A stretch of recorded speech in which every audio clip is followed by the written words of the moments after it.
...1971... La producción de petróleo de Estados Unidos llega a su pico máximo. Y a partir de allí comienza una larga declinación, exigiendo crecientes niveles de crudo importado para abastecer la enorme demanda interna. 2 años más tarde comenzaría la llamada crisis del petróleo.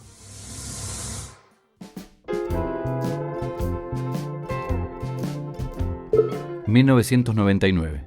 El gobierno de Bill Clinton pone fin a la emblemática Ley Glass-Steagall que desde 1933 separaba la banca de inversión de la comercial para controlar la especulación financiera. Y pasa así a liberalizar aún más los mercados bursátiles respecto de las economías nacionales y sobre todo de sus necesidades productivas.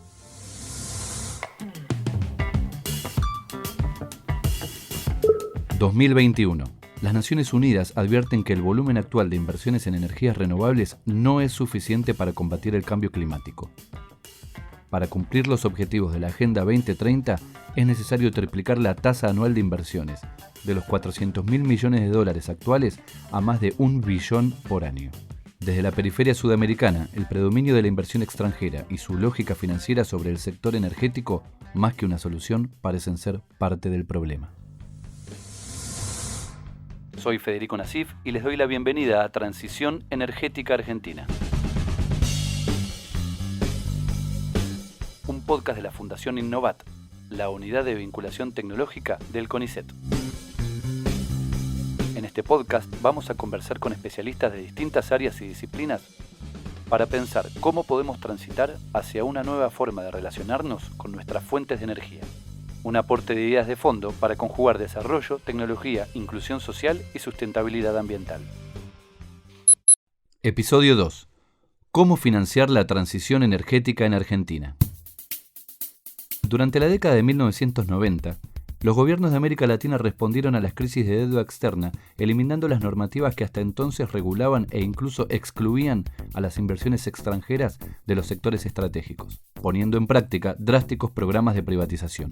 En aquel contexto, la dinámica del sector energético pasó a estar dominada por las tasas de ganancia para la inversión financiera internacional. Considerando el enorme volumen de inversiones que requiere la transición energética a nivel mundial, hagamos un primer diagnóstico sobre los desafíos adicionales que deberá enfrentar un país como el nuestro. De la mano de Rubén Fabricio, ingeniero electrónico y director de la revista Industrializar Argentina. ¿Cuáles son las condiciones de financiamiento que imperan hoy sobre el sector de energías renovables de Argentina?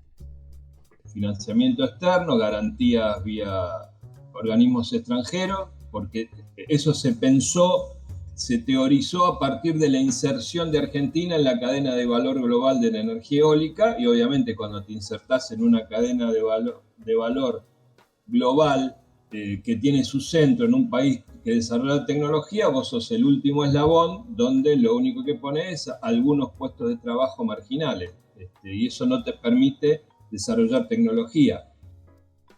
¿Qué ejemplos hubo en Argentina bajo esta dinámica financiera? Lo que se hizo en energías renovables en la Argentina, lo que se hizo en energía hidroeléctrica con las centrales de Santa Cruz, lo que se negoció con China para la central nuclear de tecnología Hualong, es ir a buscar, y lo que fue el plan Renovar, ¿no?, de energías renovables, es financiamiento externo que viene atado a la tecnología. Entonces ese es el peor escenario, digamos, para la promoción del desarrollo industrial y tecnológico nacional. Sin embargo, el programa Renovar lanzado por el expresidente Macri en 2016 se presentó como una iniciativa para expandir las energías renovables en el país. Le preguntamos a Diego Roger, investigador de la Universidad de Quilmes y especialista en la relación entre energía y desarrollo, para que nos dé su evaluación sobre este programa y qué resultados tuvo. Bueno, básicamente se sumaron muchos megavatios renovables en tecnologías eólica, fotovoltaica, biomasa y biogás.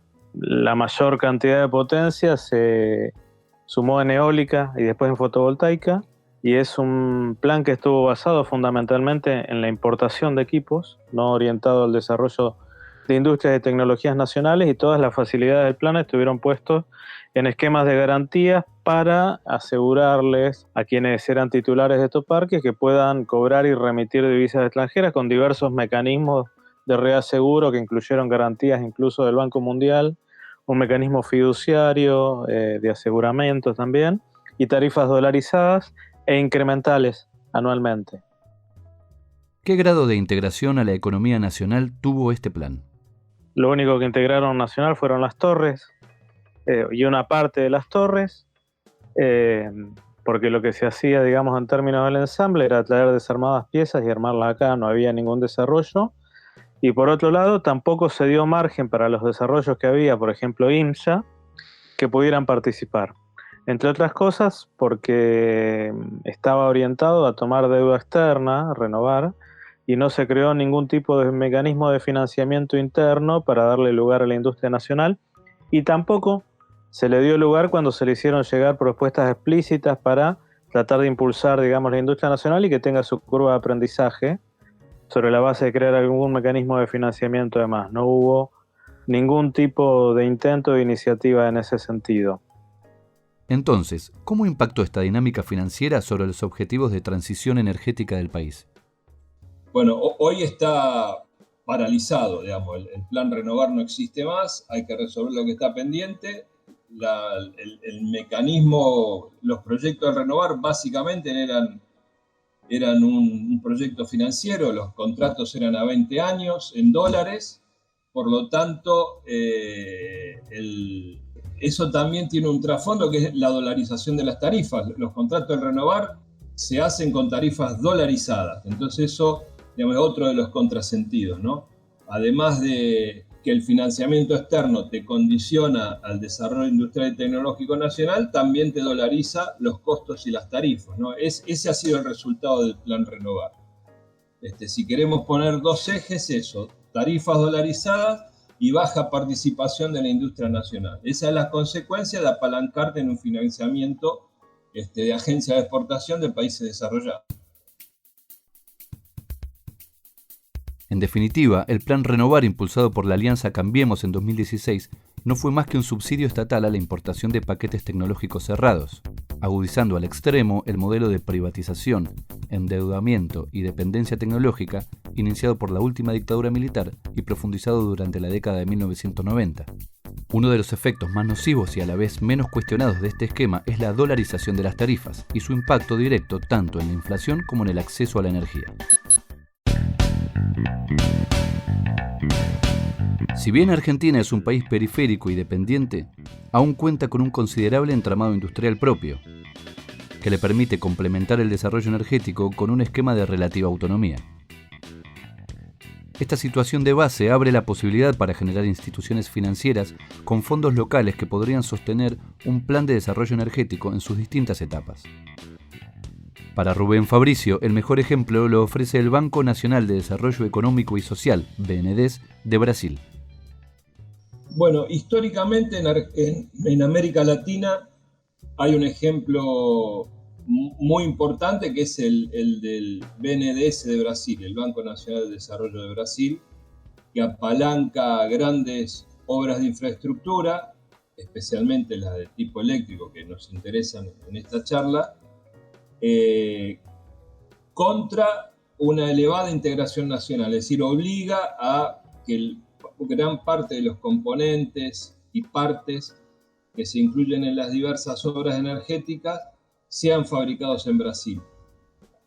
Así sucedido en diversos tipos de obras, incluso en energías renovables, energía eólica, que ellos han tenido un muy importante desarrollo en los últimos años, obligando a radicarse a tecnólogos extranjeros, digamos. Ellos no desarrollaron tecnología propia, sino que obligaron a tecnólogos extranjeros, incluso argentinos, a radicarse en Brasil para poder proveer equipamiento, digamos. Ese es un mecanismo de financiamiento que es el del viejo Banco Nacional de Desarrollo que existió en la Argentina y se dio de baja en los 90.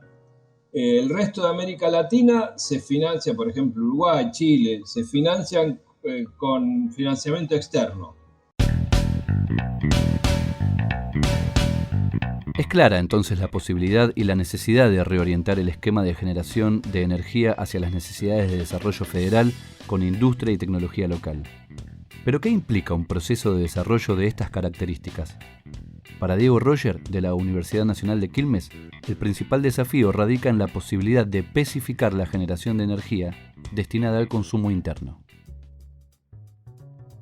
Para no dar lugar a equívocos, una transición energética orientada a lo nacional debería resolver el piso que es nuestra restricción externa, o sea, la oferta interna de energía. No hay problema si vos querés hacer proyectos con tarifa dolarizada que son para exportación, porque eso no te pega en la economía, ¿no? Pero un proyecto que es generación de energía para mercado interno, idealmente tiene que ser en pesos para evitar la puja distributiva. Entonces, de ahí digamos que vos deberías hacerlo con todo lo que tengas de industria nacional, que tenga alto componente nacional, que vos podés hacer en pesos. Entonces, eso que vos podés hacer en pesos en términos de transición, son, digamos, de grandes capacidades instaladas que vos podés generar, son 3 tecnologías, que son nuclear, hidroeléctrica y eólica, y en menor medida fotovoltaica cuando esté terminada la planta de San Juan, ¿no? De fabricación de paneles. Entonces, si asumimos la necesidad de expandir la producción de energía para el consumo doméstico, diversificando las fuentes naturales con tecnología e industria nacional, ¿qué volumen de inversiones se necesita para iniciar un plan de transición energética de carácter federal y qué esquema de financiamiento requiere? ¿Cuál es el volumen de financiamiento que vos requerís para hacer una transición? Y bueno, básicamente alimentar la capacidad instalada que vos tenés de industria nacional. En un escenario de transición, digamos, vos deberías tratar de producir toda la capacidad instalada eólica. 140 megavatios por año puede fabricar IMSA. Obviamente, si vos ponés eso a rodar, podés expandir la capacidad, ¿no? Siempre es así. En la medida que te tracciona la demanda, vos podés expandirlo más. ¿Cuánto es eso en términos de financiamiento? Y cerca de 200 millones de dólares al año, que son más o menos un componente de 80% de pesos y un 20% en dólares. Ese 20% en dólares es necesario para importar insumos que no se fabrican acá. ¿Cómo debería ser el esquema de financiamiento? Y bueno, te debería permitir amortizar el parque en su vida útil, en los 20 años, para que vos no castigues, como te decía al principio, una amortización acelerada que se traduce en costo de energía. Entonces, vos deberías tener un financiamiento a tasa baja, que siga, digamos, una canasta de precios que esté atada al precio de la energía, más un pequeño porcentaje positivo para que sea atractivo para inversores, y que tenga, digamos, ese periodo de amortización, ponele 20 años, 25, depende la vida útil que tenga el parque. Y en ese periodo vos precisás además un periodo de gracia que es el de construcción del parque, 2 años en el caso de un parque eólico. Y desde una perspectiva pragmática y realista, ¿cómo podríamos iniciar un plan de estas características? Si vos te das un sendero de escalamiento de las capacidades, digamos a una tasa razonable, un 15 a 20% anual, que vos podés ampliar tu capacidad productiva, en un horizonte de 10 años podés crear más o menos 1 millón de puestos industriales, que es brutal, ¿no? Obviamente la curva de escalamiento de inversión va creciendo, y una transición para llegar a carbono neutralidad 2050-2055. Carbono neutralidad no quiere decir que no se emite CO2, sino de que emitís un límite que está dado por una línea de base que tomó el país. Y en ese camino vos vas a ir cambiando combustibles más sucios, como pueden ser derivados del petróleo por gas, que te va a ir mitigando emisiones en un momento, o vas a ir empatando más o menos, y en el momento que vos pudiste escalar más las renovables, ya vas a empezar a reemplazar el gas, ¿no? Bueno, en este esquema como el que propongo y vengo analizando, podría llegar a cerca de 2050 la carbono neutralidad, un 70-30 más o menos renovables, no renovables, y implica una magnitud de inversión entre 400 y 800 mil millones de dólares para todo ese periodo. El impacto, digamos, si vos haces este sendero de que por un lado no te estrangules externamente porque tenés la oferta necesaria de energía para crecer y a su vez liquidás la demanda de divisas que hoy día tenés con la importación de gas y demás a partir de escalar la producción de gas para reemplazar esas importaciones y empujar todo el desarrollo de renovables donde tenés un muy alto empleo nacional, bueno, te vas a encontrar con otro país al final del recorrido. Se trata entonces de aprovechar la alta calidad de nuestras fuentes renovables, utilizando industria y tecnología nacional para abastecer el mercado interno con energía accesible. Considerando los volúmenes y los requisitos de inversión que presupone este modelo de transición, ¿es realista tratar de responder a estas proyecciones con financiamiento internacional? Es decir, vía inversión extranjera directa y organismos multilaterales de crédito. Bueno, la inversión extranjera tiene estos condicionantes que hablábamos del plan Renovar. Digamos, cualquier inversión privado, digamos, tiene un conjunto de requisitos que en general está atado a la compra de tecnología del país de origen de financiamiento. Todo el plan de Renovar en general se financió con agencias de inversión de los países que te venden los equipos. ¿Por qué? Te dicen, bueno, yo te doy el financiamiento, pero exijo un conjunto de garantías. ¿Cuáles son esas garantías? Bueno, que este aerogenerador va a generar X cantidad de energía. Y bueno, ¿y cómo me garantizas eso? Bueno, porque el aerogenerador está certificado por determinada agencia que dice que ese aerogenerador genera tanto. Y bueno, ¿y de quién es esa agencia? Bueno, del país que te da el crédito, ¿no? Obviamente, digamos, financiamiento de organismos multilaterales no tienen tantos condicionamientos, aunque tienen algunos. Parte de multilateral por ahí deberías tomar para los proyectos de más largo plazo, como son hidroeléctrica o nuclear, que se deberían amortizar como mínimo en periodos de 30 años. Se trataría de un mix por ahí entre multilateral y nacional, pero lo más importante, digamos, deberías ponerlo en términos de financiamientos nacionales. Ahorro nacional no falta, hay mucho ahorro nacional. Lo que faltan son oportunidades de inversión que sean atractivas. Pareciera necesario, por lo tanto, reformular la dinámica financiera heredada. Pero, ¿cómo sería una nueva dinámica de financiamiento para la transición energética nacional? Para dimensionar mejor esta oportunidad, le preguntamos a Raquel Kismer, directora del Banco Vice. ¿El sector financiero nacional está en condiciones de asumir estos desafíos? El financiamiento de una matriz de transición energética requiere articular recursos del presupuesto nacional, de presupuestos provinciales, es decir, presupuestarios del sector público en general, con recursos del sistema financiero y del mercado de capitales. Digamos, el segmento de financiamiento que tiene que cubrir el propio sector financiero, obviamente que está asociado, igual que en el caso del mercado de capitales, con una retribución al riesgo que asume. Y en consecuencia, ahí no puede haber un subsidio, porque ni el mercado de capitales ni el sector financiero son fuentes que otorguen subsidios, sino que se complementan con los subsidios que otorga el Estado a través de recursos de carácter presupuestario. Eso para entender cómo tiene que combinarse o complementarse las distintas fuentes de financiamiento. En general, lo que te ofrece el mercado de capitales distinto del sector financiero es que el mercado de capitales puede ofrecerte una mayor magnitud y a su vez plazos más extensos.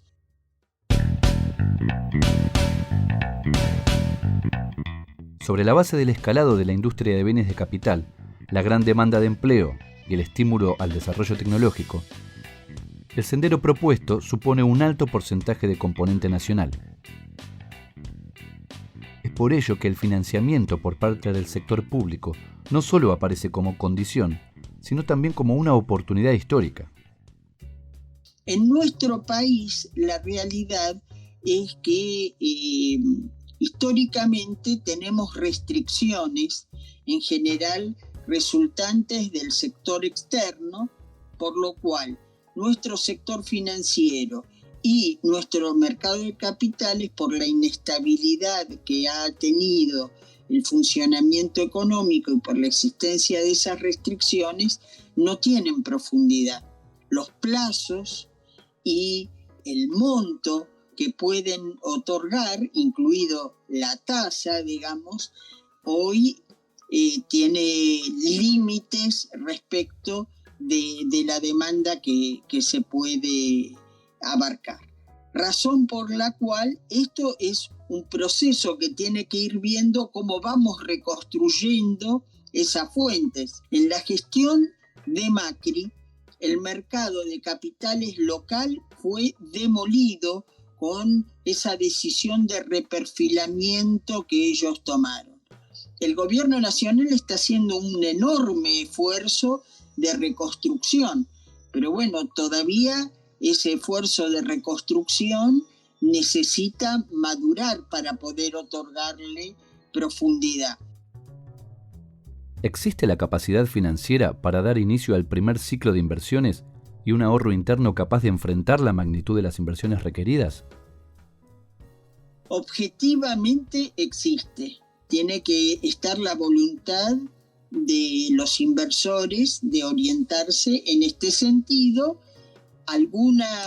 Esa voluntad se construye con estímulos y también con condiciones macroeconómicas que pongan, alineen las expectativas. Nosotros, por ejemplo, en nuestro anterior gobierno, YPF colocó obligaciones en el mercado de capitales que fueron tomadas por inversores minoristas, no solo institucionales o del sector financiero, sino que compramos ON de YPF una cantidad, de ahorristas individuales. Fueron muy exitosas esas colocaciones. Es decir, que no hay dificultad, de orientar beneficios hacia el ahorro externo que se quiera canalizar para estos objetivos estratégicos, estas inversiones de carácter estratégico.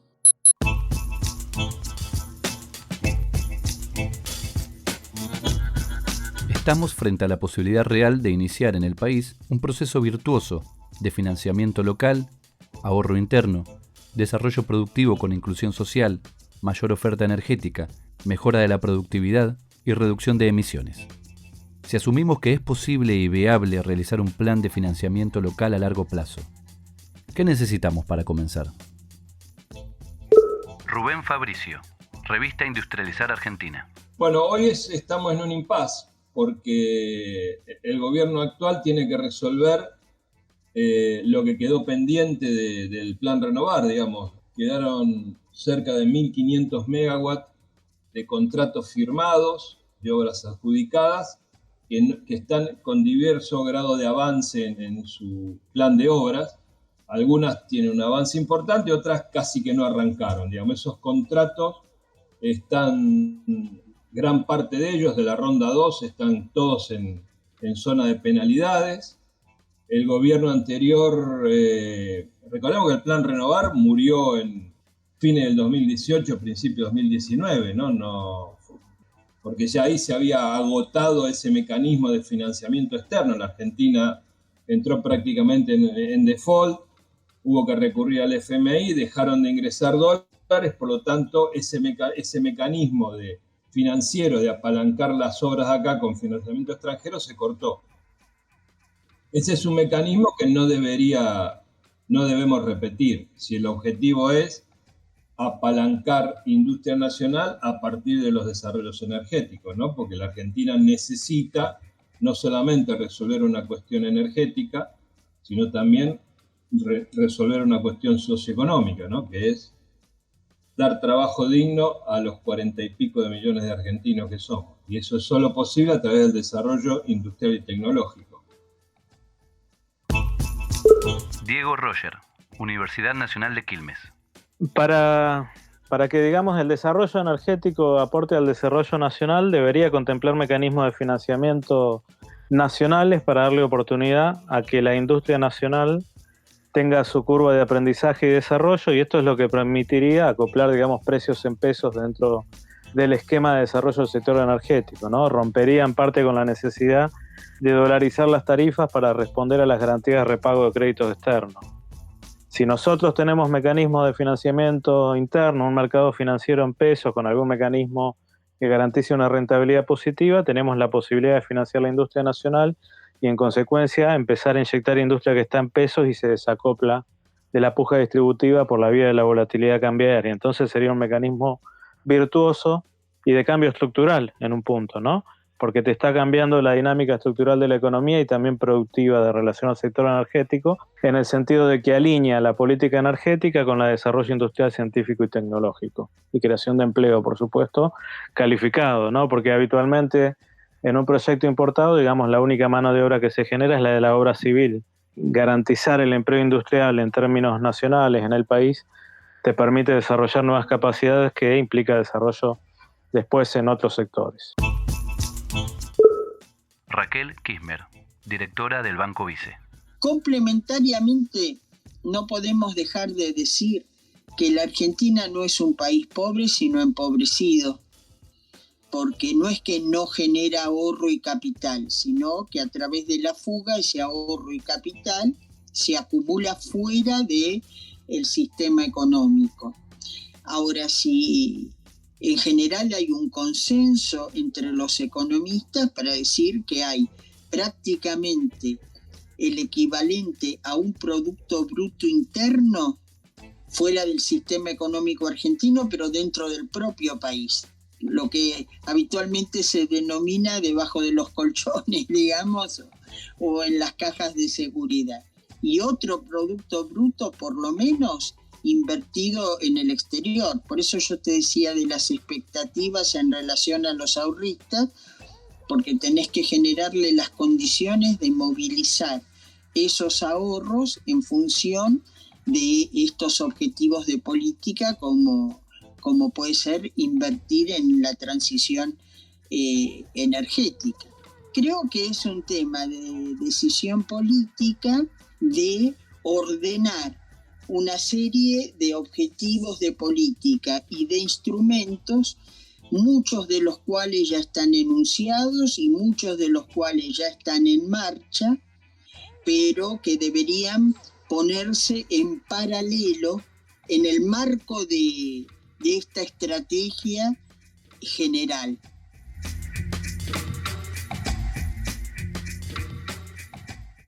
Gracias por acompañarnos en este nuevo episodio de Transición Energética Argentina, el podcast de la Fundación Innovat de CONICET. Realizado gracias al auspicio de Enerfe Sapem, la empresa de gas y energías renovables de la provincia de Santa Fe. Idea y realización, Federico Nasif y Diego Roger. Producción, La Otra Radio. Hasta el próximo encuentro.